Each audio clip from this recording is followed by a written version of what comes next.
All of your cards are reversed. Yourself to heal.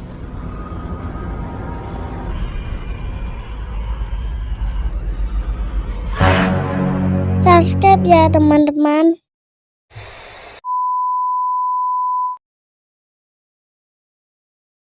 And mosquitoes are eating my reflexes are too fast. Kisah akan berfokus kepada 7 seorang sahabat yang sedang merayakan ulang tahun salah satu teman mereka yang bernama Paige, di mana saat ini mereka sedang menikmati api unggun di halaman depan sebuah rumah tua yang sengaja mereka sewa khusus untuk merayakan ulang tahun si Paige ini. With that attitude, drink. Drink. You know what? You're a bunch of dicks. Okay, go. Saat sedang asik bersenda gurau, disitulah Grant, salah satu orang dari ke-6 sahabat itu pun mengatakan bahwa mereka kehabisan stok bir, sehingga mereka semua pun langsung masuk ke dalam rumah untuk mencari bir lain yang mungkin masih tersedia. I'm out of beer. Oh yeah, I'll ride with you. Yo, hold up. Hey, buddy. Setelah berkeliling di semua sudut rumah, mereka akhirnya menemukan satu ruangan yang terdapat tulisan peringatan wong edan dilarang masuk. Namun seperti biasa, aturan dibuat untuk dilanggar. Mereka semua pun masuk ke dalam ruangan tersebut yang ternyata adalah sebuah ruangan bawah tanah yang cukup gelap dan menyeramkan. No? Bad news first. No alcohol here. Okay, like who's keeping all this weird creepy shit in their... Di sana terdapat banyak sekali benda-benda kuno yang usianya mungkin sudah puluhan tahun, bahkan ratusan tahun, di mana salah satu teman bernama Paxton pun tak sengaja menemukan sebuah kotak kayu berisi kartu tarot atau kartu yang biasa digunakan untuk sebagai media meramal seseorang atau membaca horoskop seseorang berdasarkan zodiak. Yang secara kebetulan di antara mereka ada salah satu teman bernama Haley yang punya hobi membaca horoskop atau meramal zodiak dan memahami bagaimana cara membaca kartu tarot tersebut. If using together, a powerful combination for forecasting. Go for it. Karena darah muda selalu penasaran dan selalu ingin tahu hal-hal yang baru, mereka pun memaksa Haley untuk meramal mereka semua menggunakan kartu tarot kuno tersebut. Yang setelah menyiapkan beberapa lilin sebagai bentuk media ritual meramal, Haley pun melihat kotak kayu tersebut terdapat sebuah simbol roda zodiak dan sempat merasakan tiupan angin tepat saat sedang membuka kotaknya.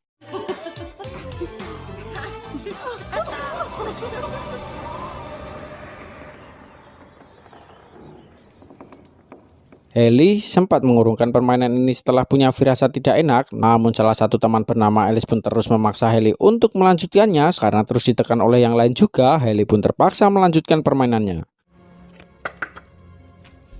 So, Haley pun langsung mengacak semua kartu dan kemudian mengambil hanya 12 kartu yang diletakkan secara melingkar. Yang inti dari ramalannya adalah Alice akan menaiki sebuah tangga menuju kesuksesan. Namun akan muncul sosok pendeta wanita yang diibaratkan sebuah peringatan atau semacam hambatan yang apabila Alice tidak kuat iman, maka ia akan tergelincir dan terbentur sangat parah sekali. that's terrifying. Alright.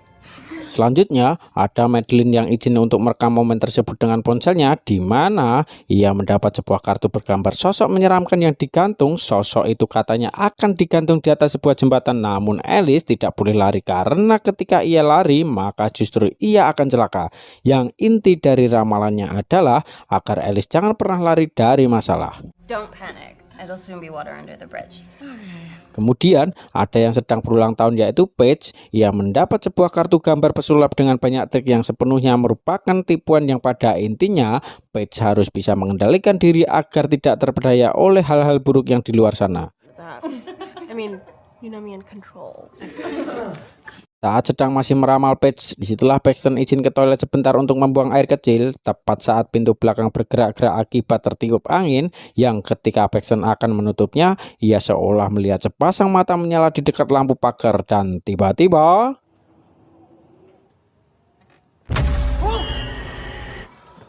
We need to chill. Giliran Paxton, ia mendapat kartu bergambar badut menyeramkan hampir sama seperti Paige. Badut tersebut diibaratkan sebuah tipuan yang mungkin Paxton merasa seolah terkurung di dalam sebuah tempat, di mana solusi terbaik untuk itu adalah jangan panik, jangan frustasi, tetap tenang, diam, dan kuasai. Friends in an unexpected way. Huh. You hear that? Your boy's coming through when you least expect. Selanjutnya, ada Lukas yang mendapat kartu dengan gambar sosok berjubah hitam pembawa lampu petromak yang diibaratkan sebuah godaan yang akan membawanya ke jalur yang salah. Sehingga saran terbaik adalah dengan tetap selalu beriman dan berdoa kepada Yang Maha Kuasa. Lead you down the wrong track. Down the wrong track. Okay. Yeah, I got it. Terakhir ada Grant yang tiada lain adalah pacar dari Hailey sendiri. Ia mendapat kartu sebuah gambar iblis yang diibaratkan sebagai sosok lain dari dirinya sendiri, di mana Grant harus menghadapi iblis tersebut dengan cara mengorbankan dirinya sendiri atau mengambil resiko kehilangan seseorang yang sangat penting dalam hidupnya. I'm reading your horoscope. I'm not talking about us. Karena Grant orangnya baperan, ia merasa Hailey sedang membicarakan tentang hubungan mereka yang akhir-akhir ini sering bertengkar gara-gara masalah kecil. Sehingga alih-alih menikmati permainan ini, Grant justru malah ngambek dan meninggalkan permainan tersebut. I'm gonna go check on him. Tanpa memperdulikan Grant yang sedang ngambek, Hailey yang kesal pun tetap melanjutkan permainan dengan akan membaca horoskopnya sendiri, di mana ia mendapat sebuah kartu gambar jerangkong atau semacam tengkorak mayat hidup yang bisa diartikan dengan sebuah ramalan bahwa cinta akan menjadi kematiannya. Love's gonna be the death of me. Saat larut malam ketika semua lampu rumah dimatikan pertanda mereka semua sudah tidur, kotak kayu tarot itu pun tiba-tiba menyala sehingga bisa disimpulkan bahwa tarot itu bukanlah tarot sembarangan.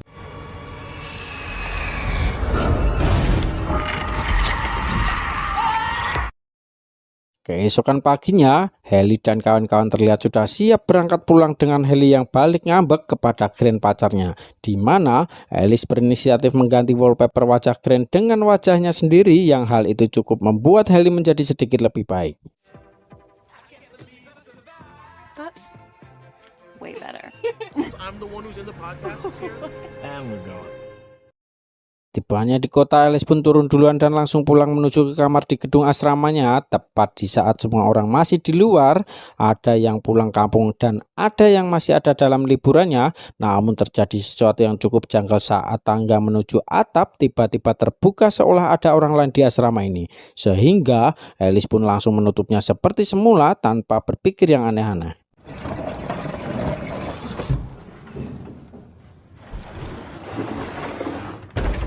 Tak lama setelah Alice selesai mandi dan sedang rebahan sambil teleponan dengan Paige, tiba-tiba terdengar suara keras yang berasal dari luar kamarnya, yang ketika dilihat ternyata itu adalah tangga menuju atap yang kembali terbuka. Sehingga Alice yang kali ini penasaran pun memutuskan untuk naik dan memeriksanya. Okay. You can come out now. Lampu pun tiba-tiba padam yang membuat Alice harus turun sebentar ke bawah yang tepat saat ia naik kembali ke atas ruangan. Seketika sudah dipenuhi banyak sekali lilin termasuk satu gambar pendeta wanita yang ada di hadapannya. Sehingga Alice langsung teringat dengan ramalan horoskop mengenai dirinya yang akan tergelincir di tangga dan mengalami benturan keras yang tepat saat Alice mengambil kartu tarotnya. Tiba-tiba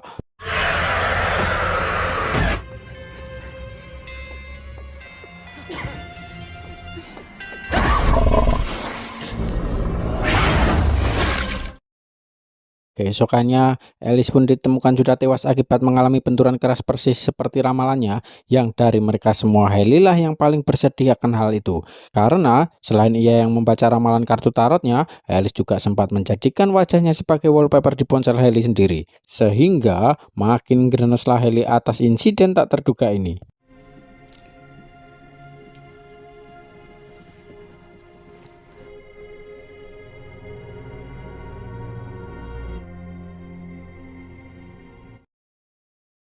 Dan ya, Paige yang ikut tidur di tempat Hailey pun mengalami mimpi buruk yang membuatnya sampai terbangun. Sehingga untuk menenangkannya, Hailey pun bercerita sedikit tentang awal muawal ia bisa membaca kartu tarot yang ia pelajari dari ibunya yang sering sakit-sakitan. And it was where we lived when she got sick. And nothing worked. And that's when I got into tarot. And I couldn't save her. I couldn't stop death. Tepat di saat bersamaan, Lukas terlihat mengantar Madeline pulang ke kontrakannya. Dan ternyata mereka berdua sama-sama saling suka tapi belum ada yang berani mengungkapkan. Setelah selesai mengantar Madeline, Lukas pun kembali berjalan pulang dengan akan menggunakan jalur alternatif yang mengharuskannya melewati stasiun kereta bawah tanah. Tiba di stasiun dengan suasana sama-sama sepi sunyi, tak ada satu orang pun yang terlihat. Lukas secara tak terduga melihat sosok yang mirip sekali dengan yang ada di gambar kartu tarotnya, yaitu sosok berjubah hitam dengan menenteng lampu petromak, di mana saat kegelapan mulai menyelimuti, Lukas dengan cepat lari terbirit-birit sehingga tak sadar telah masuk ke dalam area terlarang yang menjadi tempat parkirnya semua kereta.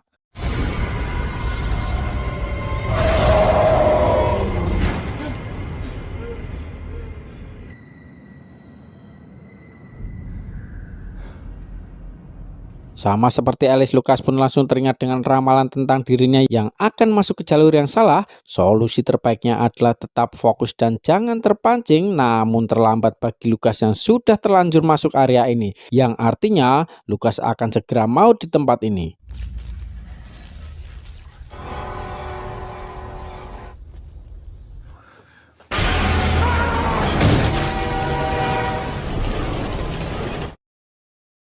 Keesokannya, Haley dan kawan-kawan pun diperiksa oleh pihak berwajib terkait kematian Alice dan Lukas yang berjarak berdekatan. Namun karena tidak ada hal yang mencurigakan dari mereka semua, para petugas pun langsung melepaskan mereka berlima.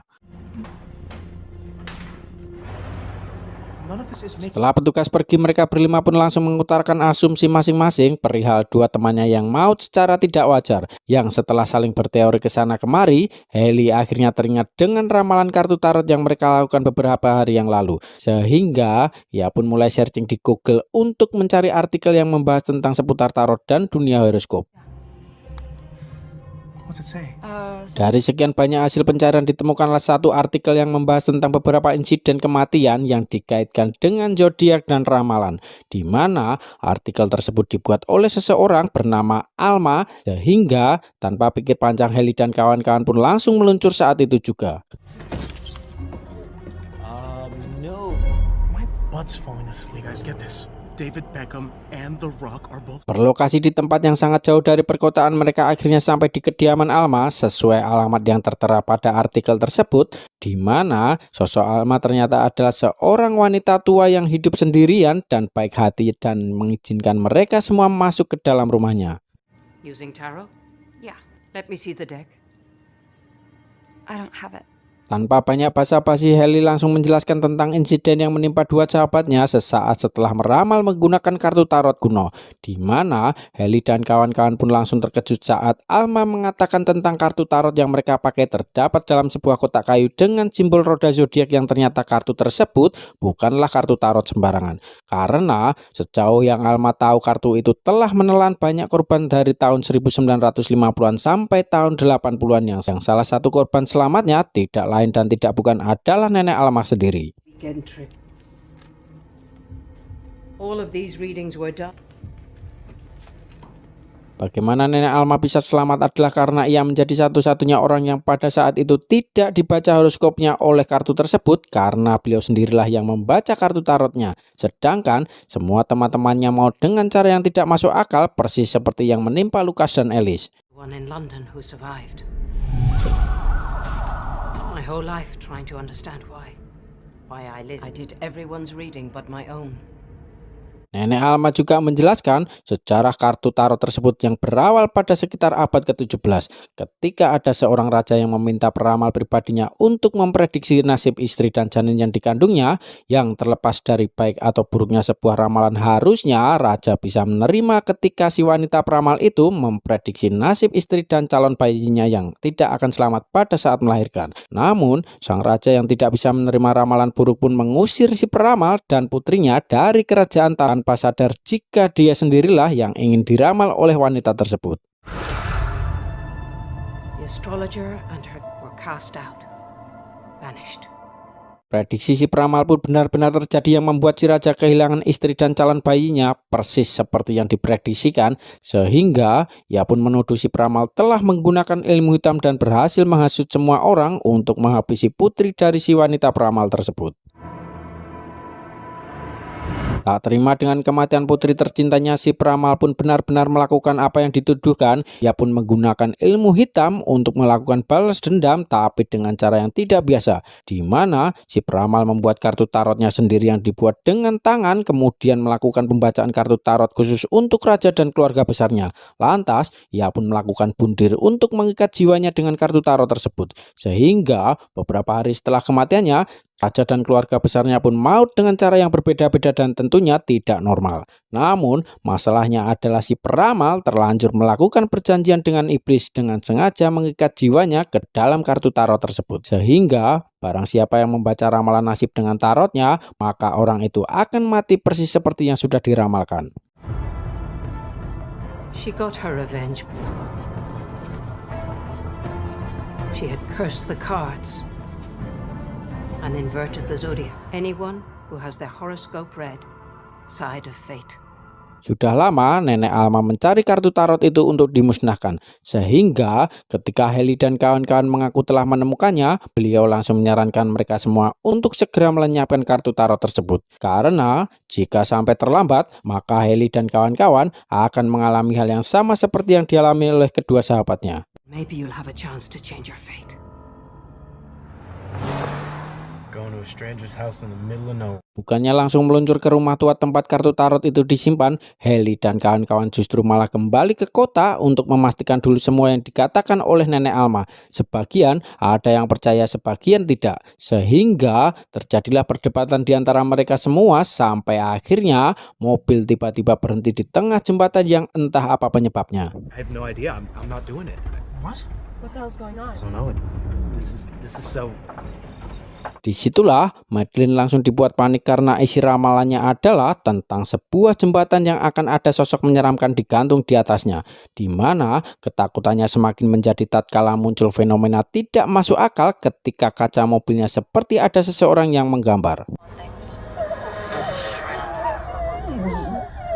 Bukannya tetap diam di dalam mobil, Madeline justru berlari kencang untuk bisa keluar dari jembatan, di mana pada saat bersamaan Paxton dan kawan-kawan yang masih berada di dalam mobil pun harus ikut deg-degan saat melihat sensor mobil yang menangkap sesuatu yang seolah bergerak di luar dan tiba-tiba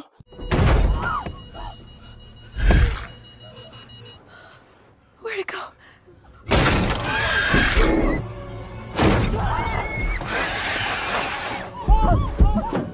makhluk itu pun naik ke atas jembatan dan mengejar Madeline yang masih berlari, di mana saat Madeline tinggal sedikit lagi keluar dari jembatan, makhluk itu pun berhasil menjerat lehernya dengan tali dan membuat Madeline jadi orang ketiga yang maut sejauh ini.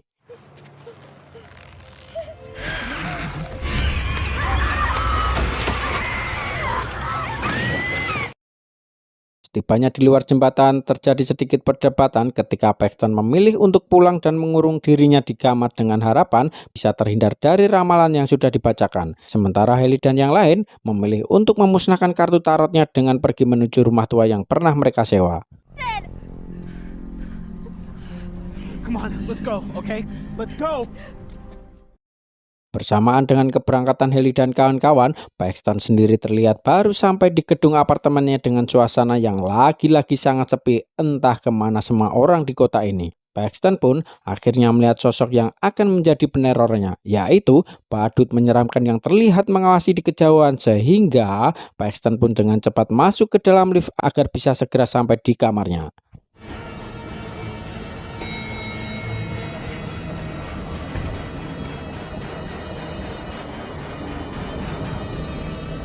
Sesuai dengan ramalan yang sudah dibacakan, Paxton akan terkurung dalam sebuah ruangan sempit yang ternyata ruangan yang dimaksud adalah lift tempat Paxton saat ini berada, di mana sosok itu muncul di setiap lantai yang Paxton tuju, sehingga inilah yang terjadi.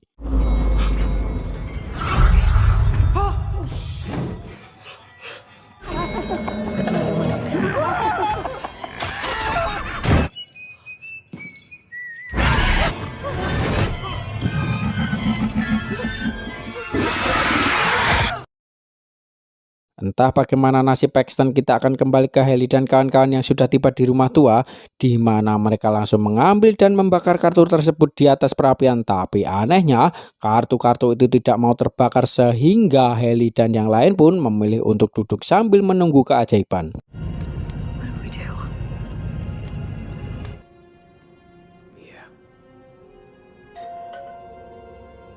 Tak lama muncullah nenek Alma yang sebelumnya sudah diberitahu tentang lokasi rumah ini, di mana beliau yang kasihan terhadap nasib Ellie dan yang lain pun bermaksud untuk membantu mereka menghilangkan kutukannya dengan cara akan melakukan ritual pemanggilan arwah si peramal dan mencoba untuk bernegosiasi barangkali si peramal mau untuk memberikan kompensasi agar tidak membunuh para remaja ini.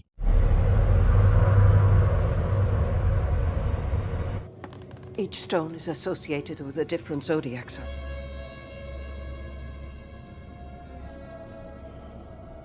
Dan ya, muncullah sosok si peramal yang sedang duduk di dekat perapian. Alih-alih bernegosiasi dengan makhluk halus, nenek Alma justru harus bernasib naas saat si peramal membaca horoskopnya, di mana kartu yang muncul adalah sebuah kartu bergambar orang yang ditusuk dengan beberapa pedang, sehingga inilah yang terjadi. She's reading my horoscope.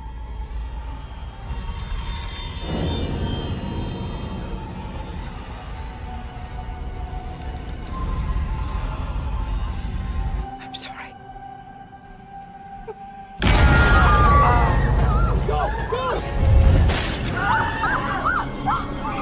Ellie dan kawan-kawan yang ketakutan pun langsung lari ke berbagai arah. Grant dan Ellie masih bersama, sedangkan Paige lari sendiri entah kemana. Sampai akhirnya ia memasuki sebuah ruangan yang mirip seperti panggung pertunjukan. Disitulah Paige akhirnya sadar bahwa ini adalah gilirannya, di mana ia bertemu dengan sosok pesulap persis seperti kartu tarot yang ia dapatkan, di mana Paige malah bersembunyi di dalam peti yang akan dipakai untuk pertunjukan.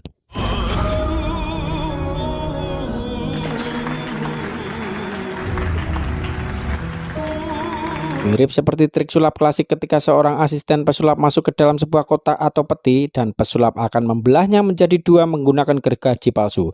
Bedanya, peti yang menjadi tempat bersembunyi saat ini hanyalah peti biasa yang tidak memiliki trik atau tipuan khusus. Sehingga ketika si pesulap melakukan atau mulai menggerakkan gergajinya, Paige benar-benar merasakan sakitnya dan berakhir sama seperti teman-teman yang lain.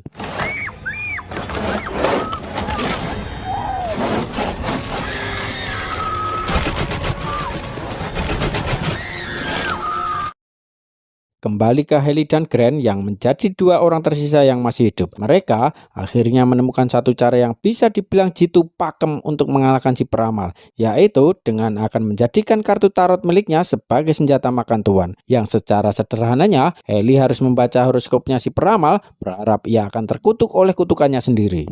Do whatever you want, right?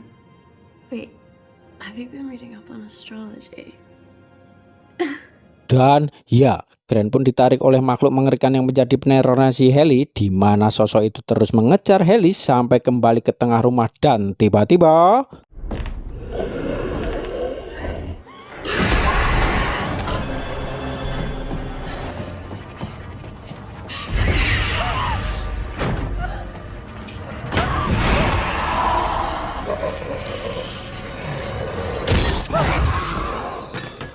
ya, Grant yang ternyata masih hidup dan berhasil menghantam sosok tersebut dengan sebatang besi yang entah bagaimana caranya makhluk halus dapat mempan terhadap benda padat seperti itu. Entahlah, yang terpenting sekarang Ellie harus segera menyusun kembali kartu tarotnya untuk membaca horoskopnya si peramal.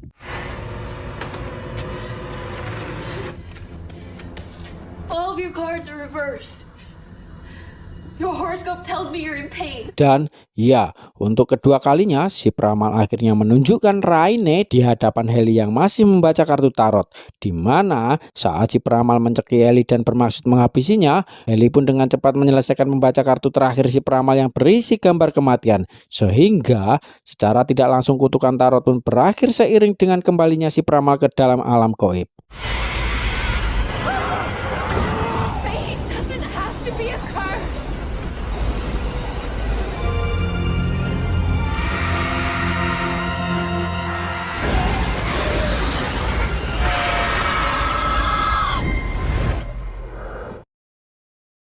Setelah mimpi buruk ini berakhir, Ellie dan Grant pun berjalan kaki menuju ke arahnya untuk pulang. Yang tak berapa lama, muncullah sebuah mobil yang datang menjemput yang ternyata itu adalah Paxton yang berhasil selamat dari kutukannya. Wait. Guys! Paxton? Paxton. Penasaran dengan bagaimana Paxton berhasil selamat, ia pun langsung menjelaskan bahwa meskipun saat itu dirinya sangat ketakutan di dalam lift, Paxton hanya mengikuti nasihat Haley saat meramalnya untuk tetap diam, jangan lari, jangan panik, jangan gegabah, dan yang paling penting, jangan mengambil keputusan yang salah yang justru akan mencelakai dirinya sendiri. Sehingga tanpa Paxton sadari, hantu badut yang menerornya saat itu pun kesal sendiri dan langsung lenyap saat Haley berhasil mematahkan kutukannya. Dan tak lama, pintu lift pun terbuka tepat saat salah satu penghuni apartemen tiba di sana. Paxton? Tamat, ending yang cukup melekodo.